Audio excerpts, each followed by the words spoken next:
L'exploit XXL de Gaël Monfils contre Taylor Fritz, le match renversant d'Holger Rune face à Kekmanovic, Ben Shelton qui attend Gaël Monfils en huitième de finale, c'est le programme de la vidéo du jour. On va revenir évidemment sur ce match fou remporté par Gaël Monfils cette nuit. Allez, on en parle tout de suite. Salut à tous, j'espère que vous allez bien, je suis très heureux de vous retrouver pour une toute nouvelle vidéo. Et évidemment, aujourd'hui, en une de cette vidéo, on va parler de cet exploit majuscule de Gaël Monfils. Et je vais commencer par un mea culpa. Je ne voyais absolument pas Gaël Monfils battre Taylor Fritz. Ça veut dire que pour moi, il n'y avait aucune chance presque que Monfils gêne Taylor Fritz, que Fritz avait été très solide tout au long du tournoi, du début de tournoi, et que Monfils avait montré que voilà, peut-être qu'il allait un petit peu s'écrouler un peu physiquement sur un combat physique. Pas du tout, au contraire, c'est même l'inverse. Gaël Monfils a été énorme physiquement, totalement fou. Ce Gaël Monfils qui a eu le droit, qui a eu le mérite de danser à la fin de ce match, parce que franchement il l'a mérité, une performance de très haut niveau en ayant perdu le premier set en plus. C'est exceptionnel ce que nous a fait Gaël Monfils. Je vous encourage à aller voir sur YouTube la vidéo du tie-break du troisième set. Rien que ça, si vous voulez pas vous faire vous refaire le match ou vous refaire le résumé du match, faites-vous le résumé du tie-break, enfin pas le résumé, mais le tie-break entier du troisième set. Il n'y a que 8 points, donc ça va assez vite, mais c'est énorme. C'est 8 points de très haut niveau de Gaël Monfils, et même il peut gagner 7-0, et il a un passing qui est un tout petit peu central, mais sinon il peut mettre 7-0 dans le tie-break. Il nous fait un tie-break, mais on a l'impression que c'était Djokovic. Il ne ratait rien, il réussissait tout, il était habité dans ce tie-break. C'était vraiment un Gaël Monfils exceptionnel qui vraiment a tenu son service tout au long du match, à part au premier set. Mais c'est fou ce Gaël Monfils qui nous sort un Taylor Fritz, meilleure performance en Grand Chelem de sa carrière. Il n'avait jamais battu un top 4 en Grand Chelem. Alors oui, on va dire que il y en a encore qui vont dire oui, c'est peut-être pas le meilleur des top 4. Ok, mais il bat quand même un top 4. Dans les chiffres, Fritz est 4e mondial, il bat un top 4. Ça faisait depuis l'US Open 2014 qu'il n'avait pas battu un top 10 depuis Dimitrov. Il aurait dû battre Federer juste après, en quart de finale, mais bon, ça c'est autre chose, c'est un autre problème. Mais là, c'est énorme que fait Gaël Monfils, qui nous remporte Auckland la semaine dernière, qui continue et qui va en huitième de finale de l'Open d'Australie. Sa seule défaite de cette année pour le moment, c'est face à Novak Djokovic, qui l'a toujours battu. En 156 confrontations, il l'a battu 156 fois, non, c'est 20-0. Mais bon, ça veut dire quand même que voilà, Gaël Monfils, il est vraiment en forme, il est vraiment affûté cette saison, et c'est exceptionnel, vraiment, on a un Gaël Monfils. Ça, je jouais pour le tie-break, c'est le premier point, c'est le lob majestueux de Gaël Monfils après un très long rallye. Et puis voilà, cette fin de tie-break avec ce courroie gagnant, mais vraiment un Gaël Monfils.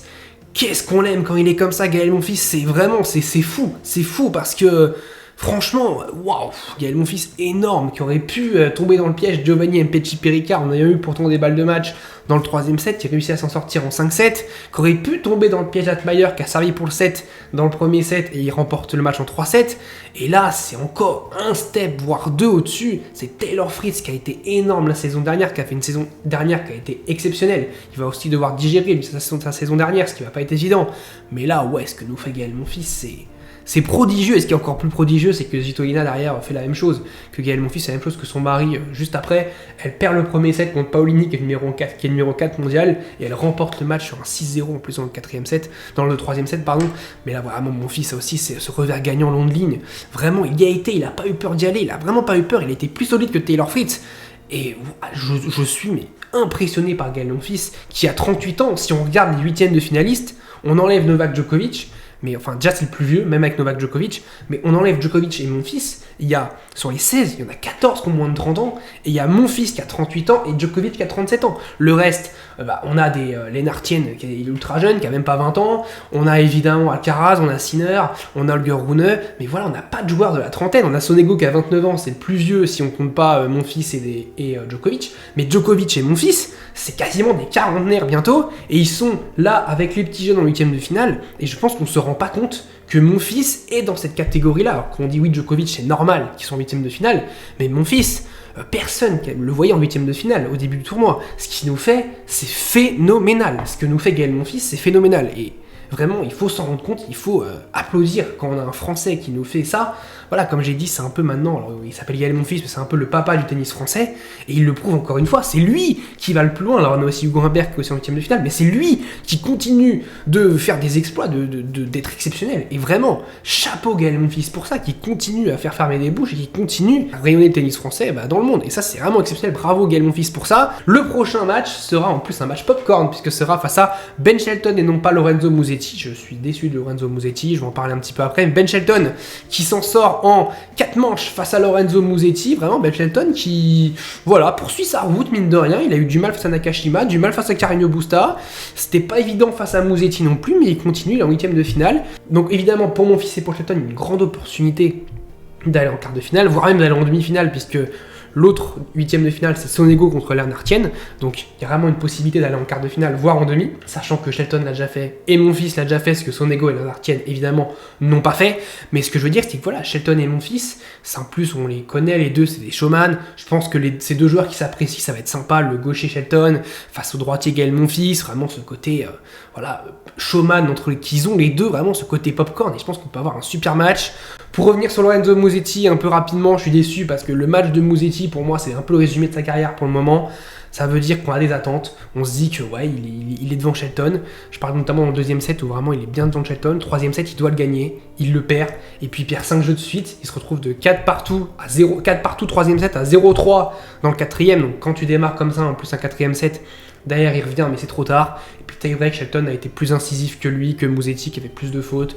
Bref, je suis un peu déçu de Musetti que je voyais en quart de finale. D'ailleurs mes pronos, j'ai été pas très bon. 8/16, donc pas fou, mais au moins j'assume que j'ai pas été bon du tout. Mais voilà, Musetti, moi je voyais aller en quart et je suis vraiment déçu de sa performance, déçu de son match, déçu de ce qu'il nous a fait parce que je veux le voir régulier et malheureusement il l'a pas été. Il a été moins que Shelton qui pourtant n'est pas non plus un modèle de régularité, mais Shelton a eu le mérite au moins de, sur les moments importants, d'aller chercher, de profiter des erreurs un peu de Musetti et bravo à Shelton pour ça. Et vraiment ce Monfils Shelton, j'attends avec impatience parce que voilà, on a deux joueurs que j'aime bien, que j'apprécie et je pense vraiment que Monfils Shelton ça peut être un super match qui peut plaire en plus au public américain. Oui, américain c'est sûr, mais au public australien. Voilà, vous avez vu, c'était à l'UTS, alors c'est une exhibition donc ça compte pas évidemment, mais c'était juste cette image entre Gaël Monfils et Ben Shelton. J'espère qu'on verra une autre belle image dans 2 jours. On va parler d'un joueur un peu irrégulier, d'un joueur qui a fait un match totalement illisible. C'est Holger Rune face à Kekmanovic. Il vient de se terminer là à l'instant, il y a 10 minutes. Vraiment un match totalement illisible. Un premier set où voilà, Rune break en premier, il se débreakait direct. Kekmanovic est super dans le tie-break. Puis Rune revient et au final Kekmanovic a un super point pour terminer le tie-break. Rune fait un très bon début de deuxième set, il montre qu'il c'est le patron, il fait un très bon début de troisième set, il montre qu'il c'est le patron, et puis d'un coup, il s'arrête de jouer, il se met à faire n'importe quoi, à forcer toutes ses balles, à faire des fautes partout. Et puis voilà, et puis on se trouve à 4-2, à quatrième manche pour Kekmanovic, et on se dit, Rune, encore une fois, va montrer qu'il est irrégulier, que dans ces moments-là, il lui manque un truc encore et voilà, il lui manque cette régularité pour toujours être constant sur un match. Et au final, on ne sait pas ce qui va se passer, mais il va faire un jeu de retour où il envoie tout, des pralines, il débreak. Puis il fait un autre jeu de retour où là, il défend bien et tout, il rebreak, 6-4. Voilà, donc on a un Rune qui est à la fois très solide défensivement et qui peut aussi faire n'importe quoi offensivement. Mais des fois ça passe, des fois ça passe pas. En début de 5e manche, il break d'entrée. Derrière, il se fait reprendre, il a des crampes, il rebreak. Enfin, bref. C'était un peu fou et voilà, et au final il s'en sort 6-4, il break à 4 partout dans le 5e set et voilà, bon il s'en sort mais franchement c'est un peu illisible. Les prochains matchs, il va falloir qu'il soit grand parce que c'est Yannick Sinner et là, face à Yannick Sinner, s'il a cette inconstance là, mais il va se faire bouffer par Yannick Sinner et moi au moins je suis content parce que on va le voir face à Yannick Sinner et je suis sûr que face à Sinner il va vraiment se concentrer sur tout le match parce qu'il sait qu'il n'est pas favori. Et souvent, Rune, quand il n'est pas favori, c'est peut-être là où il est le meilleur. Donc attention à voir ce que peut faire Holger Rune, même si je ne vois pas Sinner. Mais je pense qu'il peut quand même l'enquiquiner un petit peu. Et puis voilà, il a quand même ce côté-là. Rune, quand même, il faut qu'on ait un Rune qui soit dans le top 10 parce que voilà, on a parlé de cette génération avec Alcaraz, Sinner. Il est un tout petit peu derrière, même s'il est 13e mondial. C'est ingrat ce qu'on dit de dire qu'il est derrière alors qu'il est 13e mondial à 21 ans. Mais par rapport à Sinner et Alcaraz, c'est un fait, il est derrière. Et je pense qu'on a besoin d'avoir un Rune top 10 pour qu'il continue à montrer qu'on peut avoir vraiment un super trio magique avec pour le moment Rune, Alcaraz et Sinner. Mais moi je veux voir un Rune vraiment, je veux en 2025 un Rune qui soit vraiment au top niveau. Comme j'avais dit pour Musetti, je veux voir ces deux joueurs là au top niveau. Il y a un joueur malheureusement qui n'a pas été au top niveau aujourd'hui, c'est Corentin Moutet qui on a appris par l'équipe qui a fait un malaise.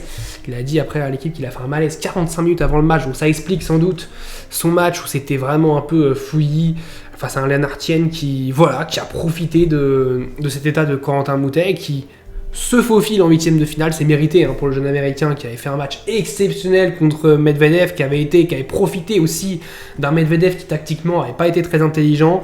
Mais voilà, Bernard Artienne qui se qualifie en huitième de finale et qui a une vraie chance d'aller en quart puisqu'il joue Lorenzo Sonego.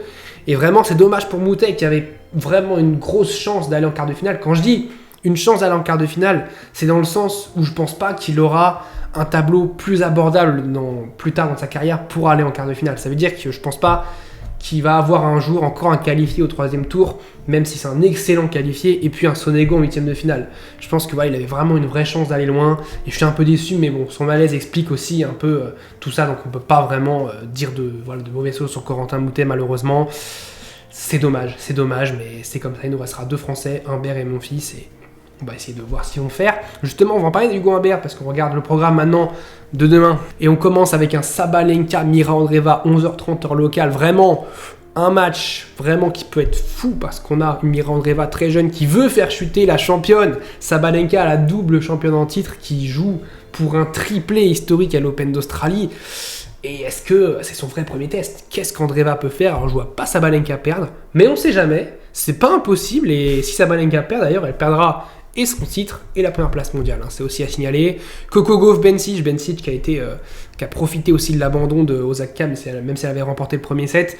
Face à Coco Gauff, je vois quand même Coco Gauff passer, mais attention parce que Bencic joue plutôt pas mal sur ce tournoi.